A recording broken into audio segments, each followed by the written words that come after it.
नमस्कार, आप देख रहे हैं न्यूज़ ग्राउंड जीरो। मैं हूं पंकज सोनी। सागर और सागर के बाहर देश दुनिया में रहने वाले डॉक्टर सर हरि सिंह गौर के मानस पुत्रों के मन उस समय आहत हो गए जब भोपाल से मिंटो हॉल का नाम गौर बब्बा के नाम पर न रखे जाने की खबर आई। इस खबर के कुछ घंटे पहले ही नगरीय प्रशासन मंत्री भूपेंद्र सिंह ने गौर जयंती के अवसर पर पत्रकारों से बात करते हुए मिंटो हॉल का नाम डॉक्टर गौर के नाम पर किए जाने का प्रस्ताव विधानसभा से भेजे जाने की जानकारी दी थी। गौर जयंती के उत्साह भरे माहौल में इस निराश करने वाली खबर ने गौर प्रेमियों को भीतर तक आहत कर दिया। वहीं 2 कोरोना काल के बाद धूमधाम से मनाई गई डॉक्टर हरि सिंह गौर की 152वीं जन्म जयंती पर नगरीय प्रशासन मंत्री भूपेंद्र सिंह ने विश्वविद्यालय में प्रवेश पर 50% आरक्षण की मांग करते हुए कहा कि बनारस और अलीगढ़ मुस्लिम यूनिवर्सिटी की तरह यहाँ भी छात्रों को 50% आरक्षण मिलना चाहिए। वहीं उन्होंने डॉक्टर गौर को भारत रत्न दिलाने के लिए पूरा प्रयास करने का वादा किया। छात्र संघ के पूर्व अध्यक्ष राकेश शर्मा के पत्र पर उन्होंने कहा कि विश्वविद्यालय की 1 इंच जमीन भी किसी अन्य एजेंसी को नहीं दी जाएगी। वहीं कुलपति प्रोफेसर नीलिमा गुप्ता ने विश्वविद्यालय की रुकी हुई 14 करोड़ की ग्रांट वापस हासिल करने और विश्वविद्यालय में शुरू होने वाले नए पाठ्यक्रमों की जानकारी दी। सागर सांसद राज बहादुर सिंह ने भी डॉक्टर गौर को भारत रत्न दिलाने और छात्रों के लिए 50% आरक्षण की मांग का पुरजोर समर्थन करते हुए अपने द्वारा किए गए प्रयासों की जानकारी दी।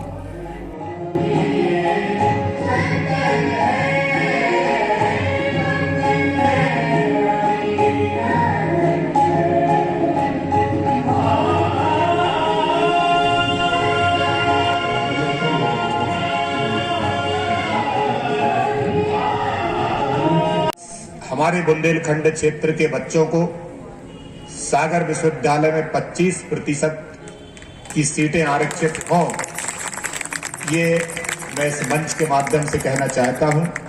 और इस बात के लिए मैं लगातार भारत सरकार के शिक्षा मंत्री से संपर्क में हूं। चूंकि हमारे जो यूजीसी के नॉर्म्स हैं, जो हमारा स्टेट यूनिवर्सिटी से सेंट्रल यूनिवर्सिटी का जो गठन हुआ, उसकी कुछ गाइडलाइन, उसकी कुछ नॉर्म्स इस बात की अभी अनुमति नहीं देते। लेकिन हमारी इस मांग को हम पूरी ताकत से, जब तक मैं सागर का सांसद हूं, इस बात को मैं पूरी ताकत से उठाऊंगा। और मैं चाहता हूं कि इस मांग को आप सब लोगों का भी समर्थन मिले, क्योंकि मैं मानता हूं कि केंद्रीय विद्यालय, सेंट्रल यूनिवर्सिटी उच्च शिक्षा के लिए काम करती है। अच्छे स्तर के रिसर्च हो, अच्छे स्तर के शोध हो, इस काम के लिए सेंट्रल यूनिवर्सिटी काम करती है। परंतु सागर वो स्थान है जो पूरे मध्य प्रदेश में काफी पिछड़ा क्षेत्र है, और यदि यहाँ के बच्चों को सागर यूनिवर्सिटी में एडमिशन नहीं मिले तो मैं मानता हूं कि उन छात्रों का ये हित मानने का काम है। इसलिए मैं आज के मंच के माध्यम से इन दोनों विषयों पे आप सब लोगों का मार्गदर्शन भी चाहता हूं, आप सब लोगों का सहयोग भी चाहता हूं। अगर किसी दानवीर का हम नाम ले सकते हैं तो वो डॉक्टर सर हरि सिंह जी को है।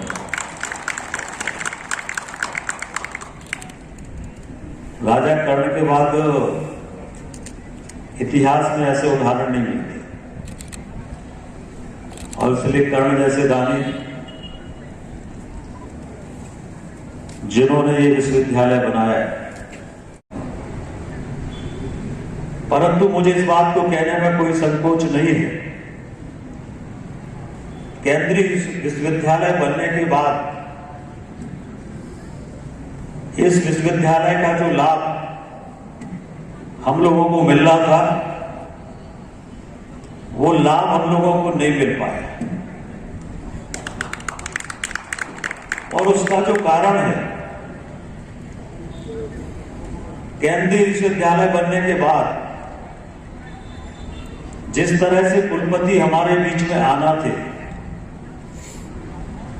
उस तरह से कुलपति हमारे बीच में नहीं आ पाए। और आज जब मैं नीलिमा गुप्ता जी को सुन रहा था तो मेरे मन में ये विश्वास जागा है कि केंद्रीय विश्वविद्यालय से जो हम लोगों की अपेक्षाएं थी, उन अपेक्षाओं की तरफ वो बढ़ रही है, उन अपेक्षाओं के लिए वो प्रयास कर रहे हैं। मैं उनको धन्यवाद करता हूं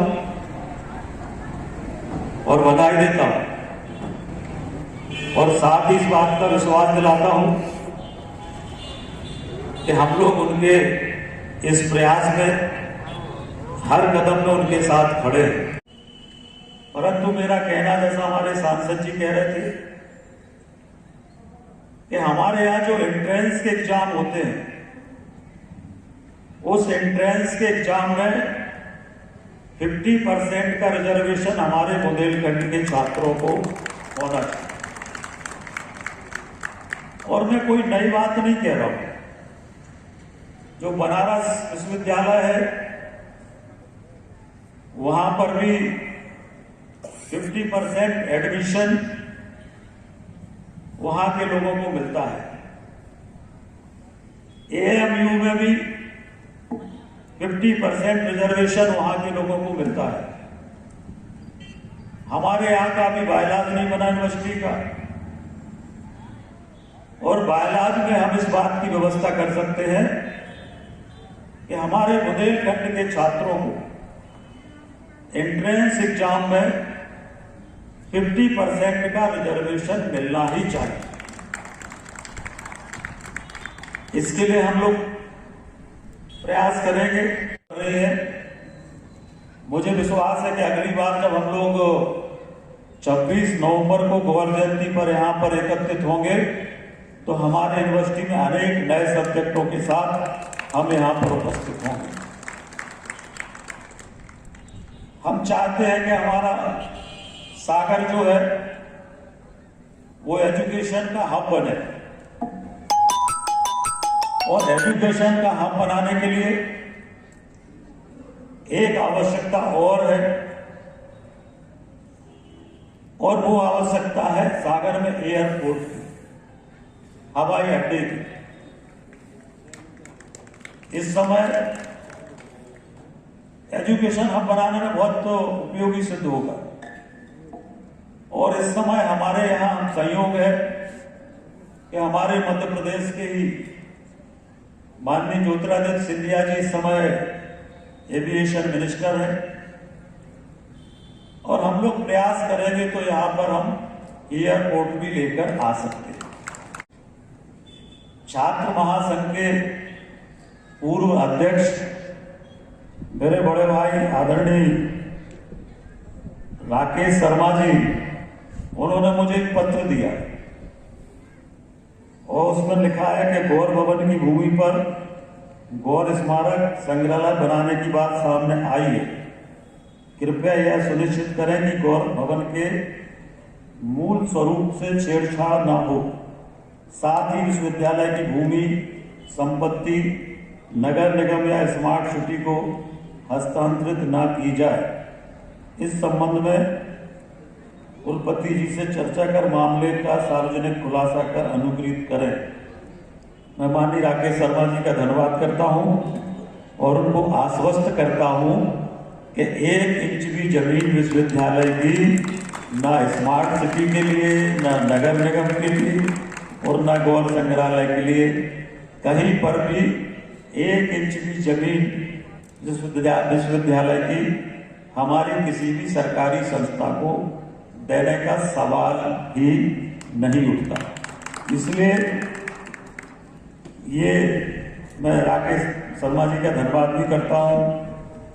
उन्होंने एक महत्वपूर्ण विषय यहाँ पर रखा है, पर ये नहीं होगा, ये मैं आपको विश्वास दिलाता हूँ। जब गौर साहब के आधुनिक समय में किसी भारतीय के ज्ञान गरिमा की ये पहली वैश्विक स्वीकृति थी। देश को बदलना है तो शिक्षा को बदलना होगा। आज हम इस राष्ट्रीय शिक्षा नीति 2020 में आज हम इसकी चर्चा कर रहे हैं। बहुत गर्व की बात है कि डॉक्टर गौर ने उस समय भी ये माना था, ये जाना था और इसी के लिए वो लड़े थे कि अगर देश को बदलना है तो शिक्षा को बदलना होगा। आपका समूचा जीवन मनुष्य के अपराजे जिजीविषा की जय यात्रा है। आपने जीवन भर सर्वोच्चता की संकल्पना को अपने ढंग से सहेजा और साकार किया। देश विदेश में अपनी कीर्ति के उन चरम दिनों में भी अपनी मातृभूमि के चतुर्दिक उन्नयन के सपने को उन्होंने कभी धुंधला नहीं होने दिया। क्या आप महंगी दवाओं के खर्चे से परेशान हैं? अब इस चिंता से मुक्त हो जाइए। दवाओं के खर्चे में कीजिए 90% तक की बचत दवा इंडिया जेनेरिक फार्मेसी के साथ। उच्च गुणवत्ता और कम कीमत दोनों एक साथ। 1500 से अधिक दवाइयां उपलब्ध, सभी उत्पाद FDA द्वारा प्रमाणित। हमारा पता है दवा India generic pharmacy, Sugandha complex, Parkota Sagar. शहर से बाहर जाने के लिए वन वे टैक्सी चाहिए या लोकल सिटी के लिए कैब या फिर एयरपोर्ट पे ड्रॉप की हो जरूरत? चुनिए अपनी पसंद की कैब और पाइए बेस्ट ऑफर्स के साथ मोस्ट कंफर्टेबल व सेफ राइड सिर्फ और सिर्फ MP कैब पर। आज ही गूगल प्ले स्टोर से MP कैब की एंड्रॉइड ऐप डाउनलोड करें या विजिट करें www.mpcab.in और बुक करें अपनी राइड।